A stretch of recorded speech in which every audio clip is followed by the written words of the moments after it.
Muy buenas noches a todos nuestros amigos que nos siguen vía Facebook.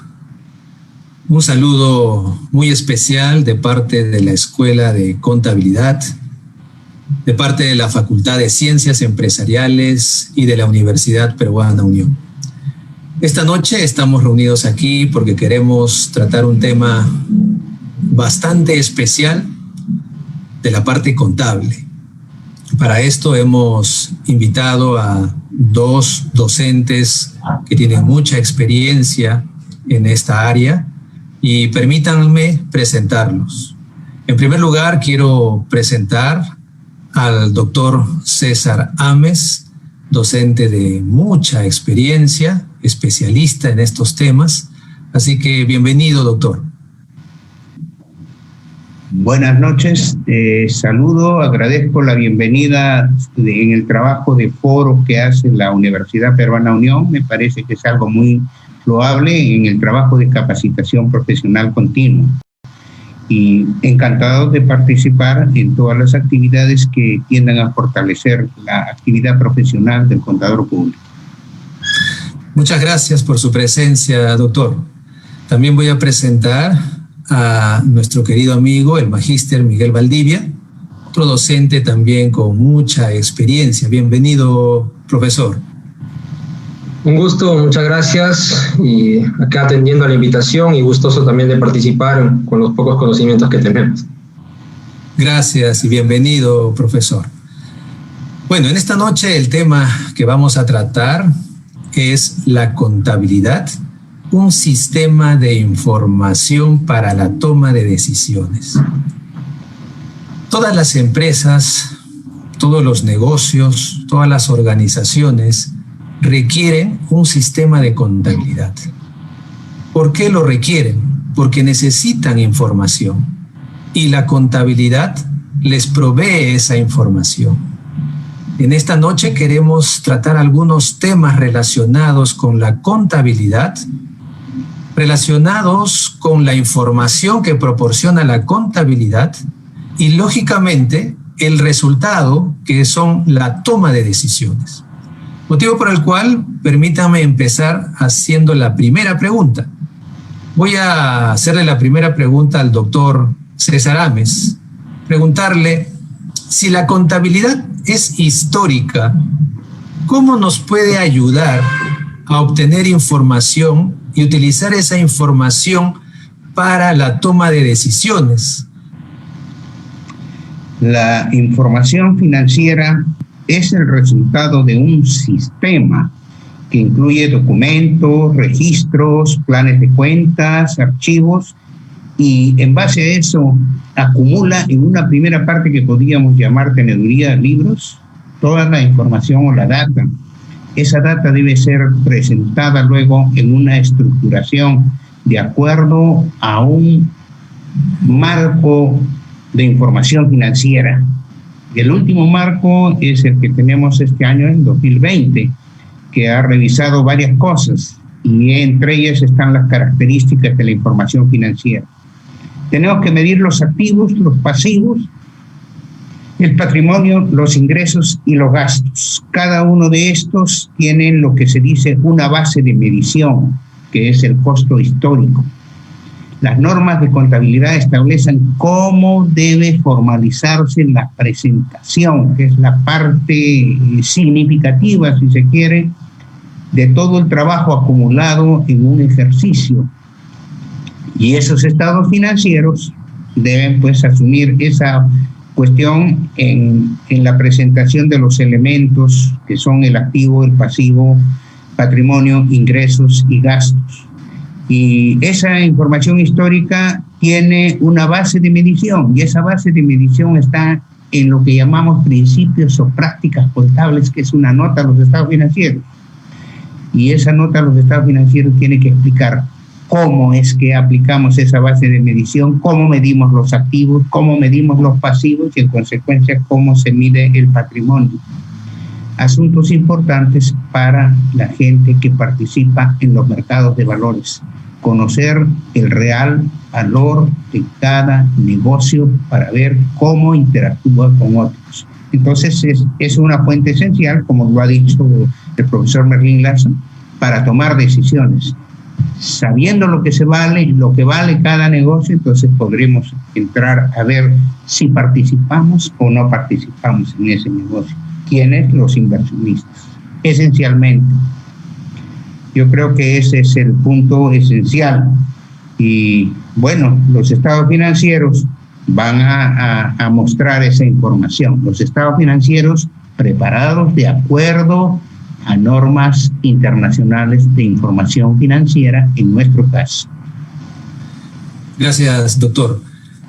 Magíster Miguel Valdivia, siguiendo con la contabilidad, ¿cuál sería el objetivo fundamental que tiene la contabilidad?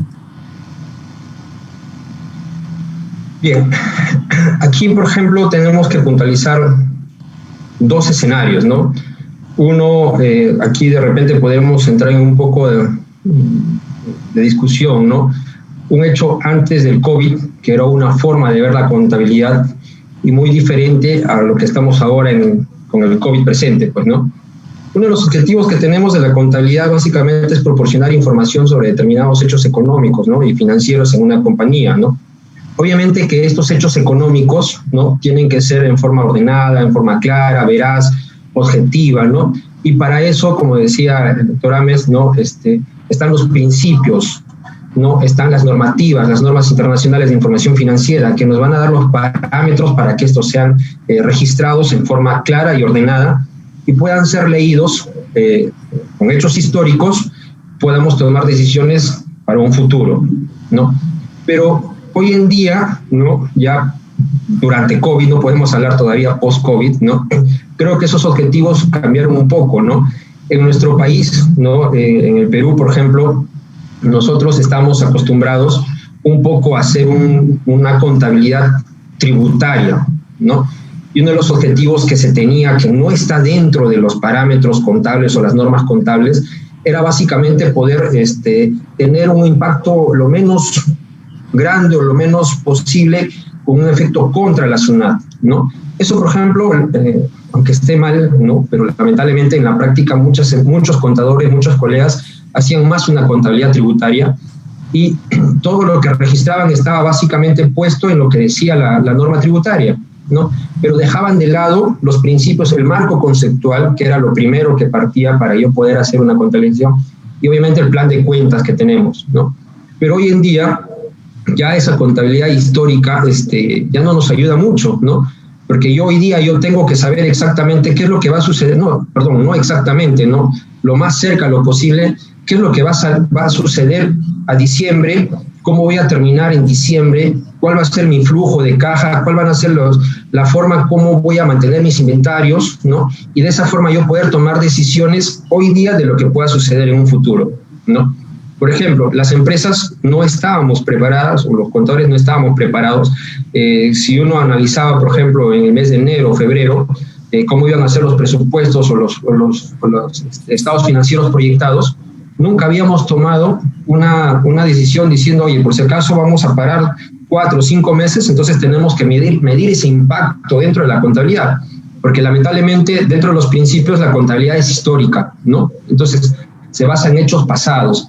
Pero creo que hoy en día ya esa mecánica la tenemos que cambiar y meternos más en una contabilidad, no es la palabra futurista, ¿no? Sino pensando y tomando decisiones para mañana, con información de hoy día, y yo puedo tomar decisiones para mañana. Creo que eso ya estamos ya trabajando básicamente hoy en día así, ¿no? Eso sería más o menos la respuesta.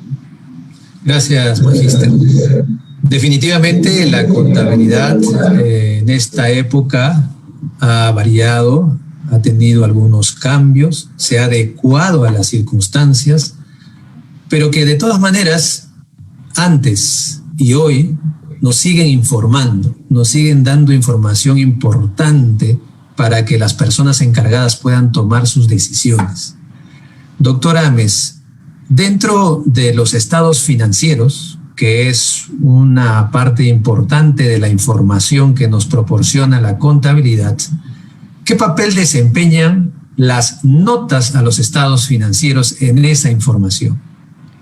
Quizás valga la pena informar primeramente que tenemos 2 niveles de contabilidad, como muy bien lo ha dicho nuestro colega Valdivia. y yo llamaría sustancialmente a la gran mayoría una contabilidad informal, porque no está conforme a las normas internacionales. Se pretendió en el 2012, 2013 y 2014 tratar de incorporar a grandes empresas por volumen también, o por activos, o por nivel de ingresos, a que se adecuaran. Desgraciadamente, el gremio profesional no caminó equiparando estas situaciones. Entonces, si vamos a hablar de notas a los estados financieros, vamos a hablar de estados financieros formales, que no todas las empresas lo formulan, desgraciadamente. Pero no todas las empresas tampoco participan en el mercado de valores, y quien se preocupa más en esta información son aquellos supervisores de empresas de valores que han influenciado en que la contabilidad sea pues formal, y esas tienen que presentar su información en notas a los estados financieros, y lo dicen en su dictamen. Hemos revisado el estado de situación financiera, de resultados, flujos de efectivo, cambios en el patrimonio neto y las correspondientes notas, y en estas notas está un requisito de la contabilidad, que es la comprensión. Estas notas, que pueden llegar a 30, a 35, y hemos estado revisando todas estas notas, explican la actividad económica de las empresas, las operaciones que realizan, la forma en que presentan cada uno de los rubros. Y esos rubros, pues, hay que presentarlos con mucha objetividad, que es una palabra que fue expresada, y con mucha objetividad, pero tiene que ser demostrada. Porque si alguien nos dice, tenemos en efectivo y equivalente de efectivo 1 millón, ok, muy bien, pero de ese millón, ¿cuánto está sujeto a restricción? ¿O cuánto está en depósitos a plazo? ¿Y cuánto de eso tenemos disponible? Esa información es esencial, es necesaria, y en las notas está detallada esa información, está expresada, está mostrada. Quizás podemos decir está resumida, está concentrada, o sea, cumpliendo todos los aspectos de la contabilidad. Las notas, pues, cumplen ese papel de llenar una característica de comprensibilidad.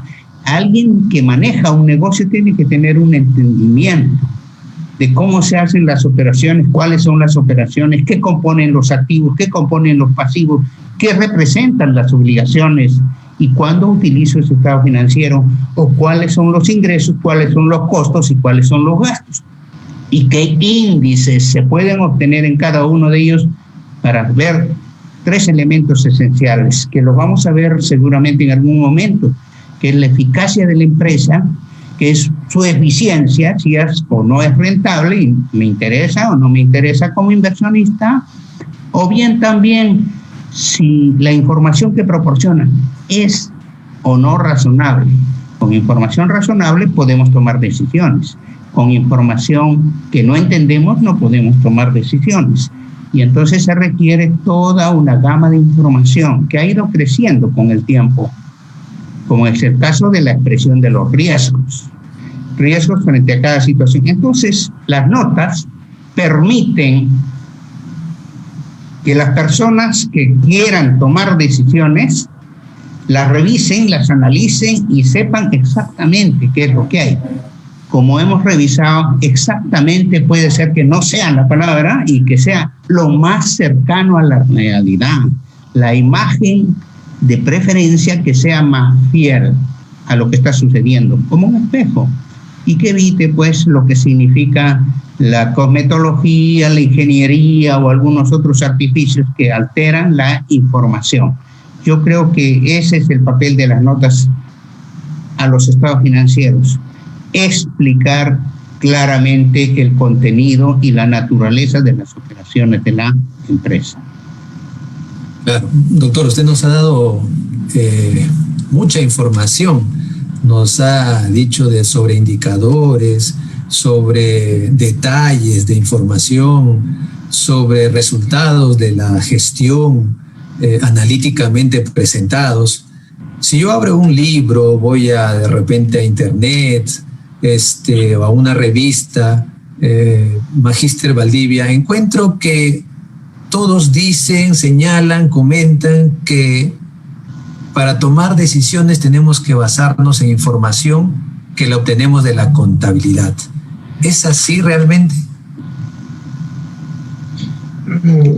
A veces, como dice la canción, a veces sí, a veces no, ¿no? Nosotros como contadores pues tenemos que defender nuestra profesión, ¿no? Por algo nos hemos matado o nos hemos quemado las pestañas estudiando, ¿no? Y dentro de las estrategias o las decisiones o la forma por la cual yo tengo que recurrir a la contabilidad, ¿no? Básicamente es porque yo pueda poder encontrar ahí lo que nosotros conocemos dentro de contabilidad: asignación de recursos, aprovechamiento de nuevas oportunidades, producción de nuevos bienes o servicios, ¿no? Proyección de ventas y utilidades, cambios importantes en instalaciones o bienes muebles en general. Todo esto yo lo voy a encontrar dentro de los estados financieros. Ahora, por ejemplo, en el primer punto que les estaba mencionando, en lo que era la asignación de recursos, ¿no? Si nosotros trabajamos o trabajaríamos dentro de lo que nos pide la contabilidad, las normas internacionales, los principios, ¿no? Yo asignaría correctamente un cierto presupuesto, vamos a llamarlo así, ¿no? No sé, a ver, se me ocurre un caso, tengo 1,000 y con esos 1,000 de servicios que estoy prestando voy a necesitar pagar ciertos costos o gastos en el tiempo, ¿no? Un tiempo N, ¿no? Entonces, yo tengo que aprovechar esos recursos y asignarlos correctamente para que de esa forma, cuando yo quiera proyectar mis estados financieros, diga, ok, al tiempo N, este fondo me va a alcanzar o no me va a alcanzar.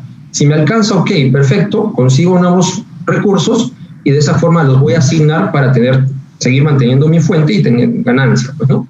Y si no me asignan, busco nuevas fuentes de origen para que de esa forma pueda seguir funcionando la empresa. Pero ahora, ¿qué sucede cuando hablamos en el segundo punto que estábamos mencionando sobre lo que era aprovechamiento de oportunidades, ¿no? Aquí, por ejemplo, yo voy a tener y tengo que medir básicamente los activos y pasivos de la empresa, ¿no? Yo tengo que ver, y acá de repente vamos a entrar un poco en lo que hoy en día muchos están haciendo, las instituciones financieras a través de los que son los reactivas, pues, ¿no? Entonces, por ejemplo, una institución financiera me puede decir, ok, ¿quieres un préstamo? Ok, revisemos tus estados financieros. Ok, veamos tus activos, tus pasivos, vamos a aplicar los ratios, ¿no? Entonces, un ejemplo muy sencillo que hemos estado viendo ahora, si tu activo es el doble de tu pasivo, ok, de repente te puedo entregar un préstamo, entonces voy a remitirme a tus notas, voy a remitirme a tus estados financieros para ver ahí cómo asignas tus recursos, para ver cómo haces con la producción de tus bienes o tus servicios, ¿no? Para ver los futuros negocios que puedas tener, para ver qué cosas también tienes como tus proyecciones de ventas, cómo vas a terminar tus utilidades, ¿no? Y obviamente que hay una parte muy importante a veces que, por ejemplo, les comento un caso, hay una empresa X que dijo, oye, hay que comprar activos, ¿no? Entonces todos compraban activos. Obviamente cuando yo estoy hablando antes del COVID, pues, ¿no? ¿Por qué? Porque el terreno no se deprecia, las máquinas las necesitamos. Entonces comenzaron a incrementar sus activos. ¿Y qué es lo que sucedía, no? ¿En qué los utilizo, no? Oye, el que estás dando buena oportunidad, o de repente esos activos están muertos, no están siendo utilizados, entonces al momento de analizar mediante ratios o mediante ciertos métodos los estados financieros, pues te salían, por más que yo pueda tener un capital o un activo o de repente un dinero en la cuenta bancaria, pero no estaban siendo aprovechados correctamente, entonces llegábamos a la conclusión, oye, entonces sí, los estados financieros me permiten tomar decisiones a un futuro. Si yo sé leer correctamente los estados financieros, ¿no? Y aquí yo conversaba a veces con algunos abogados, con algunos economistas, y ellos dicen, oye, los estados financieros solamente lo entienden ustedes. No, sí, o sea, yo defiendo mi profesión, ¿no? Obviamente que por algo hemos estudiado eso, ¿no? Pero yo creo que los estados financieros, si una persona con un conocimiento básico de contabilidad sí puede, en base a eso, tomar decisiones a un futuro. Entonces sí es importante tener estados financieros, ¿no?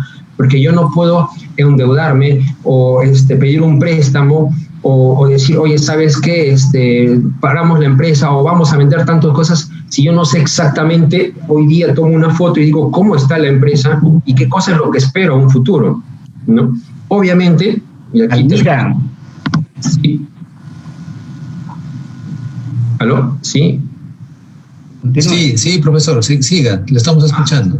Ok, obviamente que aquí tenemos que hacer y ser sinceros, ¿no? O sea, la información tiene que estar correctamente registrada, ¿no?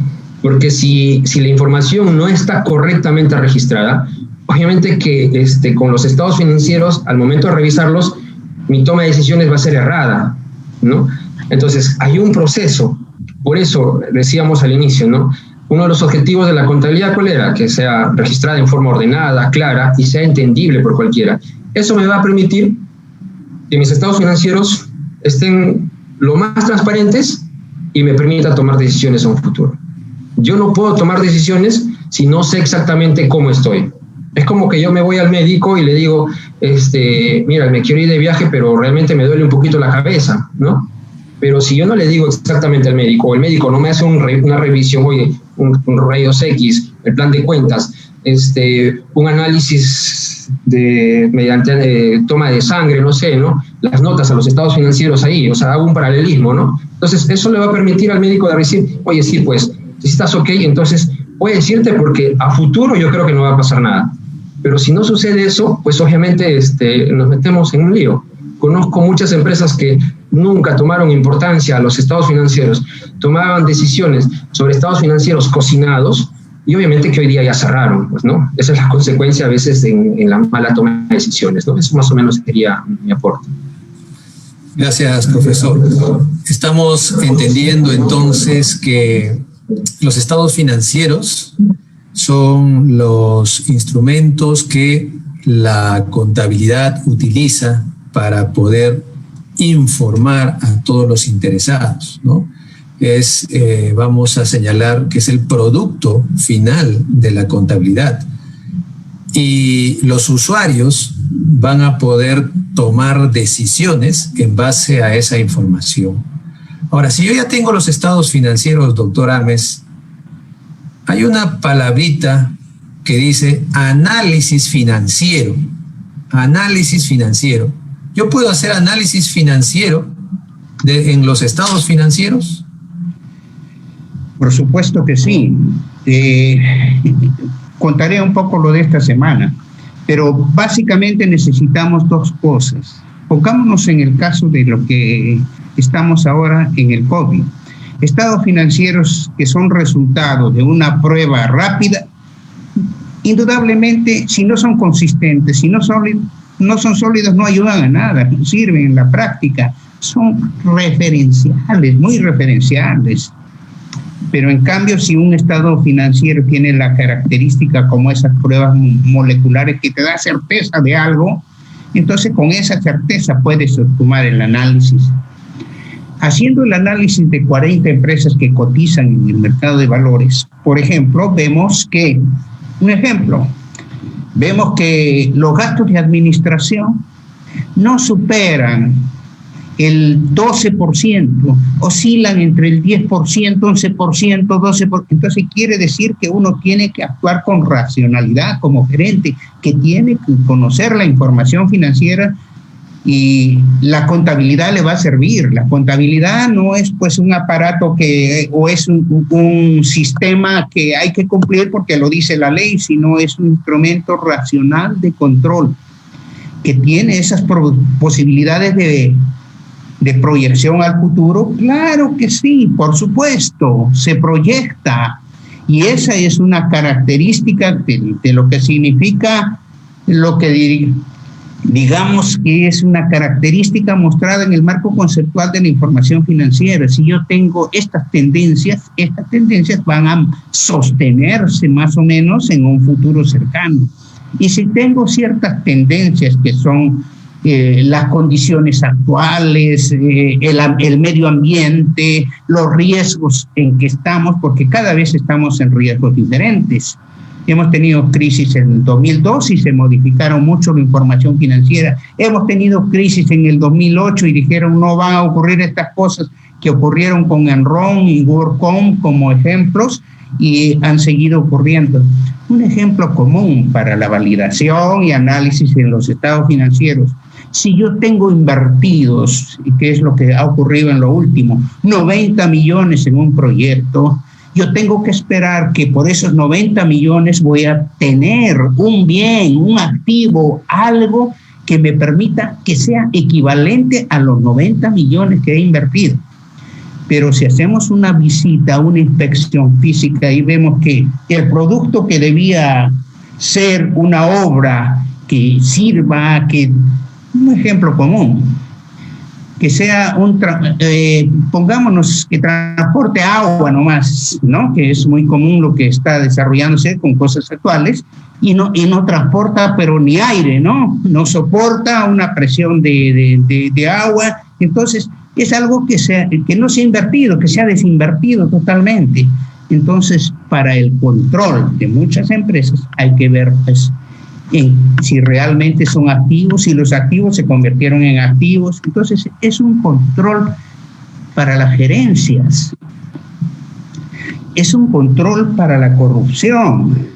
Y entonces los índices establecen cuánto de pérdida puedo tener tolerable en las existencias.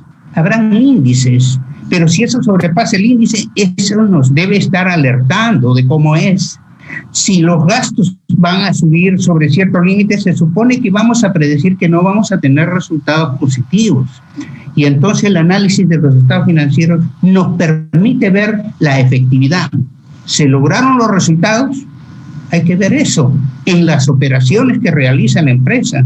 Si es petróleo, por ejemplo, en exploración, en perforación, en transporte, en refinación, en cualquiera de esas operaciones. Entonces, ¿fue efectivo o no fue efectivo? ¿Se logró lo que se esperaba? ¿No se logró lo que se esperaba? ¿Fue eficiente? ¿Se mejoraron los procedimientos? Hablemos, por ejemplo, de la protección al famoso oleoducto. Si estamos gastando más en reparaciones o estamos en gastos que se desperdician, entonces pues eso es un despilfarro plenamente, y eso nos debe permitir mirar los estados financieros. ¿Cuánto es esto? Podemos ver la eficiencia y podemos también ver otro objetivo, la razonabilidad de la información. ¿Esta información es razonable o no? Entonces eso tenemos que estar seguros y certeza. La gerencia tienen que estar ciertas, porque los gerentes son los responsables de la información financiera que proporcionan las empresas. Entonces este análisis financiero es necesario, es esencial, siempre que lo hagan. No se cumple con presentar los estados financieros, se cumple con analizar, con proyectarlos, como ha dicho nuestro colega Valdivia, con analizarlos, con ver qué situaciones predictivas nos permiten para ver cuánto vamos a tener de fondos o cuál va a ser nuestra situación en el futuro en cuanto a liquidez, capacidad de pago, o más o menos resolver las cosas y manejar también las cosas en momentos de crisis. Y es como las reservas que debe tener cada país, por ejemplo. Entonces yo creo que ese análisis financiero para mí es esencial. Yo tengo la oportunidad de ser a la vez docente universitario, y entonces he tenido oportunidad de ver que cómo es que en los estados financieros se requiere el análisis y les permite llegar a lo que se llama la auditoría operativa, de desempeño, auditoría integral, ¿no? Que permita ver todas estas cosas de eficiencia, eficacia, efectividad, además de la razonabilidad de la información financiera y además del cumplimiento de las normas y regulaciones, porque si están al margen de la ley, eso es simplemente delinquen. Delinquen es la palabra en inglés, pero los que cometen delinquen se supone que deben tener un nombre, ¿no? Yo creo que eso es los estados financieros. Me parece que es muy bueno, con eso se ve el nivel, la importancia, la materialidad, la significación de cada parte de los estados financieros. ¿Cuánto es? ¿Cuánto es una proporción? Es igual que en la medicina. ¿Cuánto es de sangre? ¿Cuánto es la capacidad que tienes, el nivel de respiración, de las condiciones que hay? Es un proceso, así como hay el morfológico, el proceso operativo de las actividades de una empresa. Pienso pues que, concordando con el profesor Valdivia, de que lo está expresando muy bien, de que todas esas cosas tienen que ser estudiadas. Si no tenemos la base, no tendremos el proyecto. Y el proyecto tendrá que hacerse sobre bases sólidas, si no, inevitablemente se cae. Yo creo que es una ayuda importante, entonces, para la gestión, la información financiera razonable, no cualquier información financiera. Entonces, los estados financieros son importantes, pero también es importante el análisis financiero, que es una parte complementaria para poder medir la gestión que las empresas y los negocios están realizando, ¿no? Entonces, sigamos hablando de los estados financieros. Hace unos minutos estuvimos comentando sobre las notas a los estados financieros, pero también hay otro componente importante que es el estado de situación financiera. Profesor Valdivia, ¿qué información nos otorga el estado de situación financiera? Y en base a esa información, ¿qué decisiones podríamos tomar? Bien, a veces muchos más personas que no son de nuestra rama dicen, mira, yo quiero saber cómo me va la empresa, y cuando el contador presenta los estados financieros, ellos solamente quieren ver el estado de resultado, donde ven el ingreso y el gasto y cuánto tuvieron de utilidad y cuánto tienen que pagar el impuesto a la renta, ¿no? Y lo demás, el estado de situación, lo dejan de lado y dicen, bueno, eso lo revisamos después, ¿no? Si bien es cierto, el marco conceptual nos dice, son 4 estados financieros, ¿no? El estado de situación, el estado de resultado, el flujo de caja, el estado de cambio y el patrimonio neto. Para mí, yo diría que son 5, ¿no? Aunque no lo dice la norma, pero es un tema personal. Sin notas a los estados financieros, no puedo presentar estados financieros. Y dentro de las notas se da mucho hincapié, dentro de las primeras notas, a los principios que estoy aplicando dentro de la contabilidad. Y es básicamente en el estado de situación en donde yo voy a poder presentar, ya sea a mis acreedores o a mis clientes, ¿no? ¿Qué usuario no va a querer ver a sus acreedores o sus proveedores si necesitan conocer si la empresa contará con efectivo o va a poder cumplir con sus compromisos? Por ejemplo, si yo voy a hacer un negocio obviamente estamos hablando de negocios grandes, ¿no? Con un cliente, y le digo, oye, ¿sabes qué? Vamos a juntarnos y vamos a irnos juntos a hacer este proyecto, pero déjame revisar tus estados financieros. Entonces, yo me voy al estado de situación y yo veo, oye, a ver, tiene cuentas por cobrar, tienes cuentas por pagar, que tiene el activo, si de repente sí lo puede pagar o no. Entonces, más o menos, yo ya puedo tener una idea, a grosso modo, si verdaderamente va a poder cumplir en un futuro, ¿no? En los estados financieros, en el estado de situación, yo también puedo encontrar, y valga la redundancia, las obligaciones a corto y a largo plazo, ¿no? Si la empresa es capaz de cumplir primero sus obligaciones a corto plazo, y si no las puede cumplir, mucho menos las va a poder cumplir a largo plazo, ¿no? Si la empresa está cumpliendo, obviamente, con sus proveedores internos. ¿Quiénes son sus proveedores internos? Básicamente a su personal, ¿no? Si yo encuentro en el estado de situación a una empresa que en el rubro remuneraciones tiene una remuneración alta, y me voy a las notas a los estados financieros y encuentro que es sueldo, yo digo, oye, estos sueldos, si es del mes, ok, bueno, puede haber pasado, pero si son de meses acumulativos, 4, 5, 6 meses, digo, oye, si no puede cumplir con sus obligaciones, con su proveedor interno, no, menos va a poder hacerlo con los externos, ¿no? Puedo encontrar también dentro del estado de situación básicamente el respaldo que va a tener esa empresa a sus obligaciones. Por ejemplo, ya, ok, no puedo pagarla a corto, a largo plazo, a mediano plazo, pero tengo el activo que va a hacer frente a cualquier problema o situación financiera que pueda tener la empresa. ¿Este activo de qué está compuesto? ¿No? Entonces, básicamente eso a mí me ayuda mucho a yo poder decir, sí, esta empresa es un poco sólida, está a medias o lo que sea. ¿Por qué digo que el estado de resultado no me ayuda mucho? Miren, una vez estuvimos nosotros haciendo una auditoría en una empresa X, ¿no? Y encontramos lo siguiente, ¿no? Teníamos más o menos un historial de sus ventas mes a mes, ¿no? Y en el mes de diciembre, esto fue por un tema netamente financiero, que tenía que entrar al banco para sacar un préstamo. Oye, dijo, con estos ingresos anuales, yo no voy a entrar, el banco no me va a dar la plata. Emitamos una factura, ¿no? emitieron la factura a cualquier fecha de diciembre y los primeros días de enero del siguiente año emitieron una nota de crédito. Obviamente que la empresa se jugó a pagar el INGB en ese momento, pero después iba a pagar menos. Entonces, hicieron incrementar el ingreso simplemente para presentar buenos estados financieros, ¿no? En este caso, buen estado de resultado. Se acogieron a un préstamo, pero obviamente cuando uno revisaba el estado de situación, pues ni siquiera tenía la plata en el efectivo, la obligación a corto plazo no la podía cumplir, ni siquiera al corto plazo, ¿no? Cuentas por cobrar, o sea, lo que yo tenía por cobrar para poder hacer frente a las obligaciones ahí no alcanzaban ni siquiera para pagar 4 cuotas del préstamo que estaban sacando, ¿no? Entonces uno dice, oye, para mí, o sea, para el que más o menos revisa o quiere leer los estados financieros, dice, oye, si yo me voy a ir al estado de resultados solamente, puedo tener una información parcial. Necesito el estado de situación, porque el estado de situación, ¿qué cosa me va a dar? Me va a dar los pilares de lo que, si esa empresa verdaderamente está yendo a un futuro. Ahora, muchos van a decir, sí, pues, pero el estado de situación también lo puedes acomodar. Claro, o sea, me puedo levantar inventarios, hay asientos ahí que uno hace y levanta inventarios y de esa forma dice, ya, tus activos están ok, ¿no?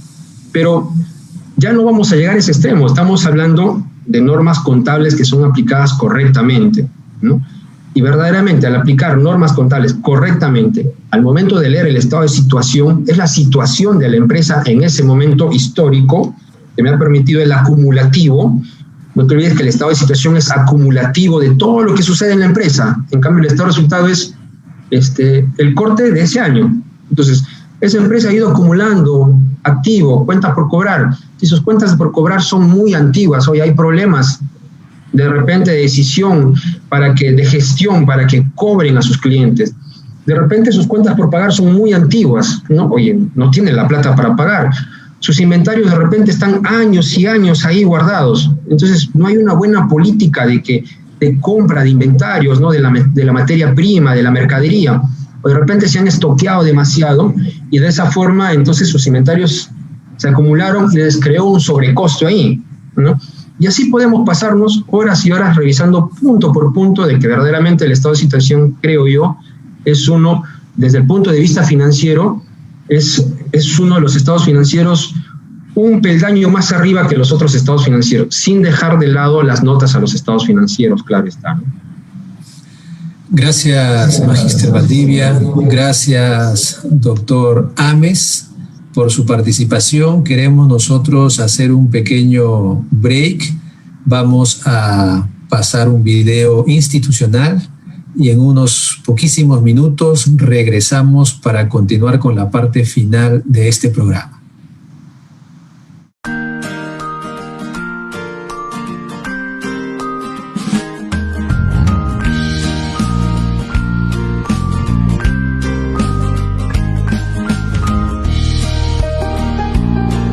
Y es maravilloso saber que existe una campaña de lectura organizada, auspiciada por la Universidad Peruana Unión. Yo los felicito de verdad.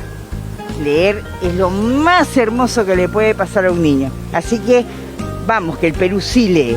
Perú sí lee. Perú sí lee.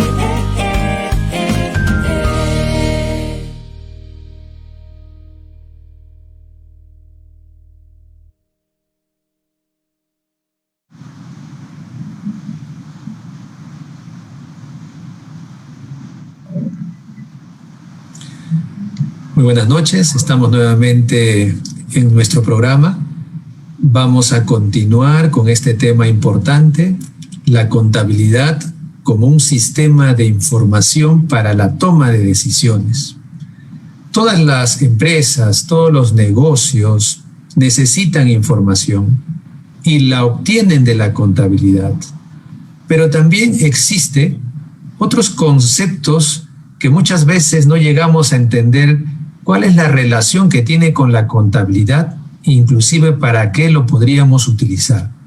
Uno de los conceptos que traigo a este programa es el control interno, y lo traigo porque el doctor Ames es especialista en el control interno, y me gustaría preguntarle qué relación tiene con la contabilidad, es importante, nos ayuda para el control, nos ayuda para la toma de decisiones. ¿Cuál es la repercusión, cuál es la importancia del control interno, doctor? Bien, partamos de que estas cosas, esta doctrina, la doctrina de los contadores debe basarse en fuentes que sean válidas, que sean sustentables, y los elementos de doctrina deben responderse y revisarse. El año 92 salió el control interno realizado, no es nuevo, por supuesto. Seguramente cuando construían las pirámides tenían que ver cuántos obreros trabajaban, cuántos no trabajaban, y entonces tenía que realizarse una tarea. Dice la definición de COSO en 2013, resumida, que es un proceso, pero si vemos en un dictamen de los estados financieros, diríamos que es un proceso que tiene 3 objetivos esenciales. O como empresa conseguimos los resultados o no, y entonces hay que ir a conseguir los resultados. Como Perú todos quieren que nos clasifiquemos, eso quiere la empresa. Y quiere que lo hagamos bien, con eficiencia, que no gastemos mucho, pues a cualquier costo. Eso no es, tiene que haberse a un costo racional. Pero también quieren que informemos de cómo son las cosas, de realmente qué ganamos, qué perdemos, una información confiable en base a normas. El colega Valdivia mencionó algo de un poco de maquillaje. Ese maquillaje tiene que ser visto por los auditores. Lo que se sobreestima tiene que estar dimensionado a su punto real. Lo que se subvalúa tiene que estar a su punto real. Quizás un poquito discrepamos en algunas cosas. Yo creo que toda la información financiera en conjunto tiene un solo valor. Tanto el estado de situación financiera, el estado de resultados, cambios en el patrimonio neto, flujos de efectivo y las notas a los estados financieros. Las notas a los estados financieros están referidas o al activo, al pasivo, o en general a situaciones de la empresa, o están referidas a los resultados y ayudan a comprenderlas, pero los estados financieros en conjunto tienen una perspectiva. Si miramos de una luna de aumento, por un lado veremos grande, y si vemos por el otro lado veremos chico. Entonces, el control interno nos ayuda a que seamos objetivos. No veamos si un vaso está medio lleno o medio vacío, está a media, pues, y eso es lo objetivo y lo concreto y lo real. Y el control interno debe permitir esos objetivos. Dice, son las normas que el directorio, que es quien maneja la empresa, las políticas de la empresa, y la gerencia, quien maneja la parte operativa, tienen que asumir y deben asumir la responsabilidad de la información financiera. Hemos visto mucho de corrupción en nuestro medio. Si los fiscales pudieran manejar un poco más la información financiera y el peritaje contable, entonces podrían tener decisiones mucho más rápidas y ver con situaciones que llamaríamos hasta de flagrancia, si hay o no hay, dónde están los proyectos y qué están, y estamos pasando que hay más de 400 proyectos no concluidos. Eso es una evaluación. Entonces, todos los activos, todos los pasivos, todo el patrimonio, todos los ingresos y los gastos tienen que medirse en cada caso. El control interno sirve, por eso, para lograr eficacia y eficiencia en las empresas, razonabilidad en la información y cumplimiento de las normas. Las normas dicen cómo debemos comportarnos y las normas dicen qué debemos tener de activos y qué debemos tener de pasivos y qué de patrimonio. No podemos sobrevaluar nada ni maquillarlo, ni hacer una ingeniería contable pues imaginativa, como han dicho, como se ha producido en esos casos de Enron, Worldcom, Parmalat, que quedaron que se iban a detener, pero han seguido ocurriendo con la burbuja de posteriores de que no se podían cobrar las deudas hipotecarias. Ok, entonces el control interno funciona en épocas de pandemia. Quien no sale con la debida protección está en riesgo. Y entonces una evaluación de los riesgos es esencial, es imprescindible. El control interno es imprescindible. No tiene que ser dado por ley ni ser obligatorio, tiene que ser fuente del razonamiento y de la voluntad y del interés de cada empresa de lograr resultados positivos, resultados de mejoramiento, resultados para salir de la crisis, para enfrentar la crisis con lo que tenemos, con lo que realmente tenemos, no con ilusiones, no con frases de un flautista de Hamelin, ¿no? Sino con hechos concretos y reales. Esa es mi opinión del control interno, y yo considero que todas las empresas públicas y privadas deben estar en ese nivel de función de controlar. Ha crecido mucho, se está haciendo mucho. Hay evaluación de cumplimiento, hay evaluación de objetivos, hay evaluación, pero aún así hay riesgos que correr. Y corremos y nos afecta. Bien, yo creo que ese es el punto, la importancia del control interno. Gracias, doctor. Magíster Valdivia, las empresas y los negocios se crean para obtener utilidades. Otros llaman o denominan rentabilidad. ¿Son términos iguales? ¿Son términos diferentes? ¿Puedo obtener yo la rentabilidad de un producto, de un servicio? ¿Cómo nos podría aclarar estos términos y cómo lo aplicamos a un producto y a un servicio? Aquí de repente vamos a encontrar muchos puntos divergentes, ¿no? Yo recuerdo una de las clases que tuve con el profesor Ames, para hacerle mención, él fue mi profesor en la universidad, en uno de los cursos de auditoría. Justo nos decía si las empresas eran rentables o no son rentables. Y obviamente que muchos de nosotros respondimos en su momento y dijimos, si tiene utilidad es rentable, ¿no? Y de repente el profesor, recuerdo que siempre anotaba algunas cosas, entonces espero que no me haya jalado en ese momento, ¿no? Y pero ya con el tiempo me di cuenta pues que no era así, ¿no? O sea, uno puede tener una utilidad pero no es rentable, ¿no? Y aquí yo me voy a explicar, ¿no? Yo como empresa puedo tener una utilidad de 100, pero tengo una rentabilidad de 1 millón, o a la inversa. Puedo tener una utilidad de 1000, pero mi rentabilidad es 0, ¿no? Entonces, ¿cuál es la diferencia entre rentable y utilidad, ¿no? Y aquí, por eso comencé diciendo que de repente puede haber un poco de discrepancia con algunos, ¿no? A mí la experiencia, por ejemplo, me enseñó lo siguiente, ¿no? Yo tengo un proyecto, hoy día, yo proyecto mis estados financieros, todo tiene que partir de allá, de eso, ¿no?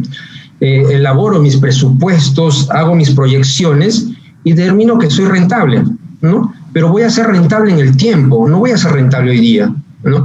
Puede ser que el primer año mi utilidad sea negativa. ¿Por qué? Porque estoy invirtiendo en un proyecto en el cual espero tener una rentabilidad en un futuro, ¿no? No voy a ganar hoy día. Entonces, es como algunos, ¿no? Cuando salíamos de la universidad, algunos compañeros nos juntamos, quisimos hacer un negocio, más salía dinero de nuestros bolsillos, no más salía, y al final todos dijimos, ¿sabes qué? No somos rentables.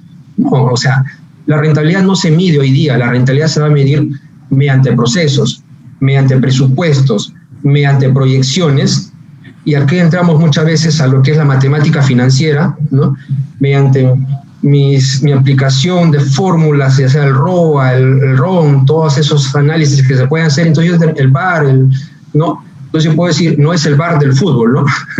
Entonces yo puedo decir, oye, sí, en un futuro, en el tiempo, esperamos tener esto. Y si yo aplico todo lo que necesito y pongo en el proyecto, ya sea capital, activos, presupuesto, etcétera, lo meto dentro del proyecto, puedo llegar a tener una rentabilidad bajo ciertos factores en un futuro. Pero, obviamente que año 1, año 2, año 3, de repente mi utilidad va a ser negativa. Sí, porque obviamente que mis gastos van a ser mayores a mis ingresos, porque espero tener una rentabilidad en un futuro. Entonces, la diferencia entre una rentabilidad y utilidad está básicamente en que la utilidad es el resultado de la foto de ese año, o sea, de ese ejercicio que estoy realizando, ¿no? Y la rentabilidad viene, obviamente, en el tiempo, aplicando ciertos factores para que esto sea posible. Claro está que de repente uno puede hacer todos los esfuerzos, calcula que llegando en el tiempo vamos a ser rentables, pero volvemos otra vez al tema, ¿no? Yo no tengo medido algo, no calculé algo, el COVID, o no puse bien mis estados financieros proyectados, o no puse bien en mis presupuestos, saqué mal mi rentabilidad y llegué a hacer una pérdida, ¿no? Pero eso lo voy a ver en el futuro, ¿no? Ese es básicamente lo que yo podía aportar en esto. Gracias, profesor. Doctor Ames, si nuestro público tiene un excedente de dinero y quiere hacer una inversión en una empresa, comprar de repente acciones, participar en un negocio o de repente invertir, ¿no? Simplemente en una empresa para obtener una utilidad, ¿cómo deberíamos nosotros tener la seguridad de que ese negocio va a ser viable?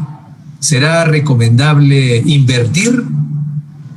¿Qué garantías tendría que haber en la información para poder con seguridad invertir y obtener de repente una utilidad? Quizás necesitamos aclarar algunos términos, ¿no? Si yo como docente tuve buenos alumnos, fui rentable. Y si los alumnos no respondieron, entonces no hubo rentabilidad. Yo creo que eso es claro. El análisis de rentabilidad es un análisis de porcentajes. Por ejemplo, cuánto de la utilidad, y eso es lo que tienen que medir quienes quieren invertir, eso es lo que miden. Si yo voy a sacar 3%, en mi resultado me van a dar 3%, y si lo pongo en un banco, eso me va a dar 6%, 7%. Yo trabajé para el gobierno americano durante 15 años más o menos. Y por supuesto que yo trabajaba igual que muchos que eran peruanos, pero tenía la suerte de que me pagaban en dólares. Y entonces era definitivamente rentable, porque con lo que yo podía ganar, podía consumir 1, 2 y 3 veces. Y tal es así que en mi casa ya no me pedían el sueldo, me pedían el reintegro, porque cada desvalorización que había un reintegro, porque en dólares estaba en $5,000 por decir, y como había inflación, era un periodo de inflación, quienes han conocido el 90 al 95, entonces más me venía con los reintegros, pero había que hacer algo. Había que hacer algo que consiste en que rápido tenías que comprar, porque si no, en medida que tenías los dólares en la mano o la moneda peruana en la mano, se te iba deshaciendo, se iba convirtiendo en agua. Eso es lo que se llama la inflación. Y la inflación, pues, te hace que no sea rentable. Por eso es que el gobierno busca como política que haya una estabilidad y mucho es por estabilidad monetaria. Si algunos han visto, el dólar estaba más o menos en el 2000 como en 3.50, ahora está como 3.60. Entonces quiere decir que ha habido un nivel de estabilidad. Entonces quiere decir, tienes que tener obligaciones en dólares o en soles. Ahora es casi, no es algo impráctico, pero en esos momentos era un absurdo tener obligaciones en dólares, porque tu deuda iba a ir creciendo, y exponencialmente.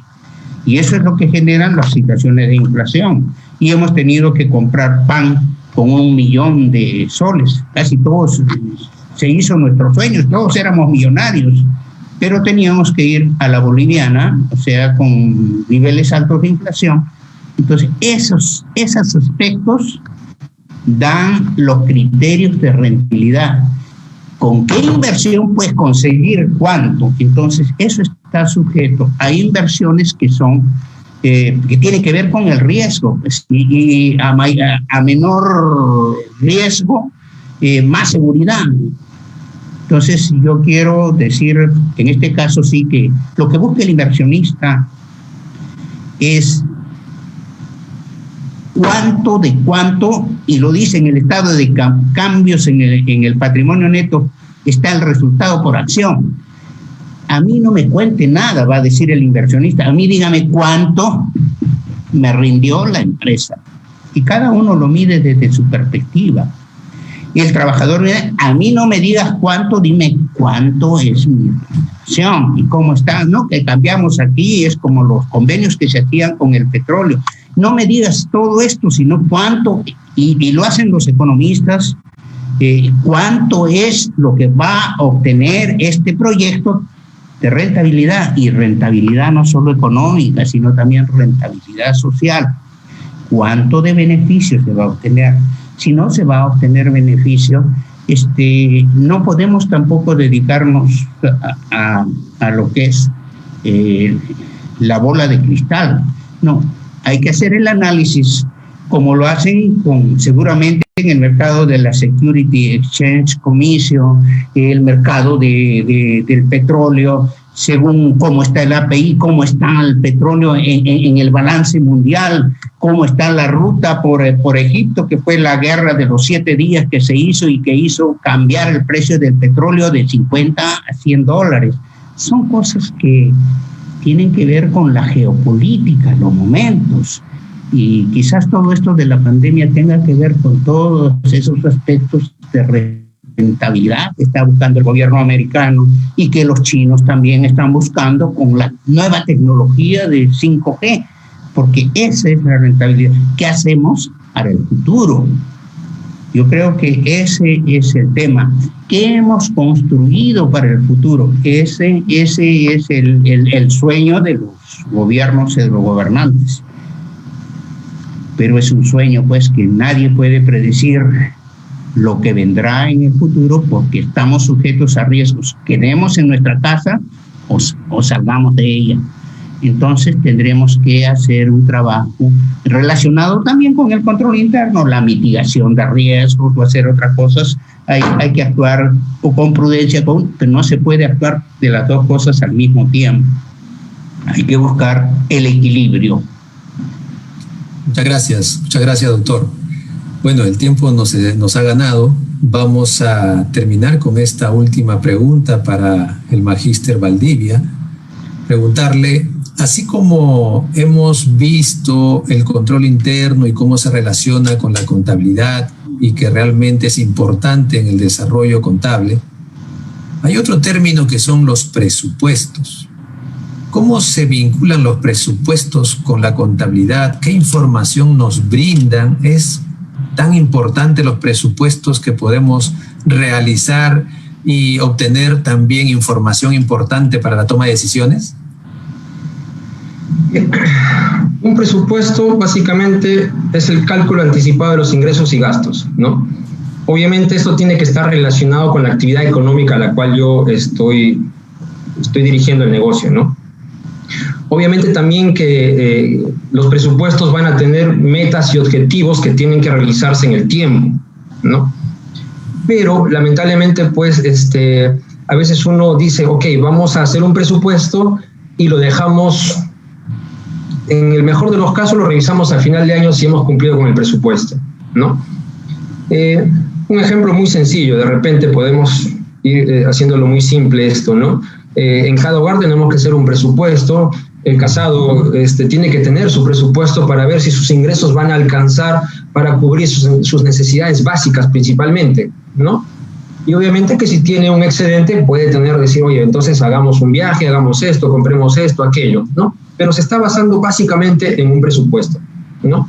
Y ese presupuesto en el común dice, no, si me sobra, pero en el lenguaje es el superávit, para ver qué cosa es lo que voy a hacer con eso, o de repente ajusto, ¿no? Los presupuestos en este año, 2020, se han comenzado a trabajar con mucho mayor importancia a otros años. A partir de abril, básicamente comenzamos a trabajar presupuestos ajustándonos para ver que si esos ingresos o esos gastos me alcanzaban para poder mantener mi rentabilidad o de repente poder mantener mi ciclo de vida como actividad económica, ¿no? Y se comenzaron a revisar mensualmente, algo que no se estuvo haciendo hace 2 años atrás, más o menos, ¿no? Yo recuerdo que en una empresa hacíamos presupuestos, nos pedían las proyecciones, ¿sabes qué? Tu área, cuánta personal tiene, tanto tenemos en remuneraciones, tanto vamos a gastar en útiles de oficina, tanto en esto, tanto en aquello. Entonces, era tanto el detalle en la cual uno ponía para ver y decir, ok, todo esto vamos a necesitar gastar, entonces necesitamos tener un ingreso. Por eso yo decía que el presupuesto es un cálculo anticipado de los ingresos y gastos en los cuales incurre una empresa. Pero un presupuesto no simplemente debe ser hecho y, ok, veamos qué sucede, sino debe ser revisado y analizado, ¿no? El por qué, si yo puse 100 en un rubro, por poner un ejemplo, en planilla, en útiles de oficina, lo que sea, ¿no? ¿Por qué me fui muy arriba o por qué me fui muy abajo, ¿no? Y de esta forma yo voy optimizando los recursos de la empresa, ya sea tanto para las salidas o tanto para los ingresos. En el caso de los ingresos, yo necesito tanto para cubrir mis gastos, ok, hagamos las políticas para que verdaderamente pueda tener esos ingresos. Pasa el mes, me siento a analizar, oye, ¿lo logramos o no lo logramos? Entonces, vuelvo a decir nuevamente, anticipadamente estoy proyectándome a decir tanto de ingreso y tanto de gasto, y es esencial que hoy en día todas las empresas puedan tener eso, ¿no? Hay muchas empresas que no trabajan un presupuesto, pero indirecta o subconscientemente de repente lo hacen, ¿no? Pero lo tienen que tener, porque ya no estamos en una situación para decir, ok, voy a esperar a fin de año para ver cuál es el resultado de la empresa, ¿no? Gracias, muchas gracias. Hemos llegado al final de nuestro programa. De verdad, un agradecimiento muy grande al doctor César Ames, un agradecimiento al magíster Miguel Valdivia por su participación, por sus conocimientos, por su experiencia vertida en esta noche, en este programa sobre la contabilidad, un sistema de información para la toma de decisiones. Agradecidos con todos nuestros oyentes, con todos los amigos que han estado vía Facebook escuchándonos en esta noche. Gracias por su sintonía y solamente nos queda decirles muy buenas noches.